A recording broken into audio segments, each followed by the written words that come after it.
Wherever you go, whatever you do, throw a little at it. Omax, Vest and Briefs. Iran போரை முடிவுக்கு கொண்டுவர Saudi Arabia, Qatar உள்ளிட்ட இஸ்லாமிய நாடுகள் முயற்சி எடுத்து வருகின்றன. தற்காலிக போர் நிறுத்தத்தை அறிவித்த ஈரானும் அமெரிக்காவும் பாகிஸ்தானில் பேச்சுவார்த்தைகளில் ஈடுபட்டன. கடந்த சனிக்கிழமை அமைதி பேச்சுவார்த்தைகள் இறுதிக்கட்டத்தை எட்டியுள்ளது என்றும் புரிந்துணர்வு ஒப்பந்தத்தில் உள்ள வரைவுகள் என்னென்ன என்பது குறித்து விரைவில் அறிவிக்கப்படும் என்று அமெரிக்க அதிபர் டிரம்ப் அறிவித்தார். இந்நிலையில் ஒப்பந்தத்தின் ஒரு பகுதியாக பாகிஸ்தான், ஈரான் உள்ளிட்ட இஸ்லாமிய நாடுகளும் அரபு நாடுகளும் ஆபிரகாம் உடன்படிக்கையில் இணைந்து இஸ்ரேலுடன் தூதரக உறவை ஏற்படுத்திக் கொள்ள வேண்டும் என்ற புதிய நிபந்தனையை அமெரிக்க அதிபர் டிரம்ப் முன்வைத்துள்ளார். சவுதி அரேபியா, ஐக்கிய அரபு அமீரகம், கத்தார், பாகிஸ்தான், துருக்கி, எகிப்து, ஜோர்டான் மற்றும் பஹ்ரைன் ஆகிய நாடுகளின் தலைவர்களுடன் நடத்திய பேச்சுவார்த்தைகளுக்கு பிறகு டிரம்ப் இந்த நிபந்தனைகளை வைத்துள்ளார். இது கடந்த 5000 ஆண்டுகளில் இல்லாத வகையில் மத்திய கிழக்கு பகுதிக்கு ஒரு உண்மையான அதிகாரம், வலிமை மற்றும் அமைதியை கொண்டுவர உதவும் என்று அதிபர் டிரம்ப் தெரிவித்துள்ளார்.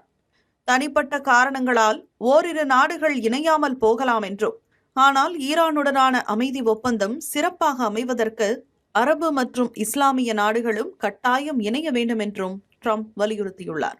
நாட்டின் அடிப்படை கொள்கைக்கு எதிராக இருக்கும் ஆபிரகாம் உடன்படிக்கையை பாகிஸ்தான் ஒருபோதும் ஏற்றுக்கொள்ளாது என்று அந்நாட்டு பாதுகாப்புத்துறை அமைச்சர் காஜா முகமது ஆசிப் டிரம்பின் கோரிக்கையை திட்டவட்டமாக நிராகரித்துள்ளார்.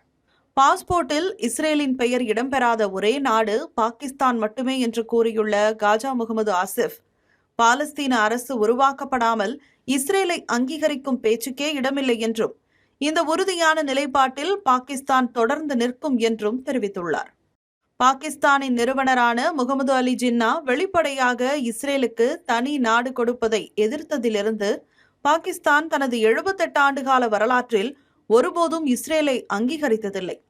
1947-48 இரு நாட்டு தீர்வு ஏற்றுக்கொள்ளப்படும் வரை இஸ்ரேலை அங்கீகரிப்பதில்லை என்பதில் பாகிஸ்தான் உறுதியாக உள்ளது. ஏற்கனவே பாகிஸ்தானின் பாதுகாப்பு படை தலைவர் அசிம் முனிர் வெள்ளை மாளிகைக்கு சென்று திரும்பியதும் ஆபிரகாம் உடன்படிக்கையில் பாகிஸ்தான் இணையப் போவதில்லை என்று பாகிஸ்தான் வெளியுறவுத்துறை அமைச்சர் இஷாக் தார் தெரிவித்திருந்தார்.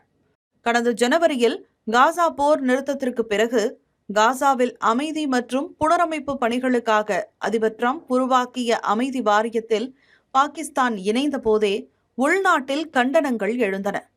அப்போது அமைதி வாரியத்தில் இணைவது என்பது ஆபிரகாம் உடன்படிக்கையில் இணைவது என்று அர்த்தமல்ல என்று அந்நாட்டு வெளியுறவுத்துறை செய்தி தொடர்பாளர் தாகிர் அன்ராபி விளக்கமளித்திருந்தார்.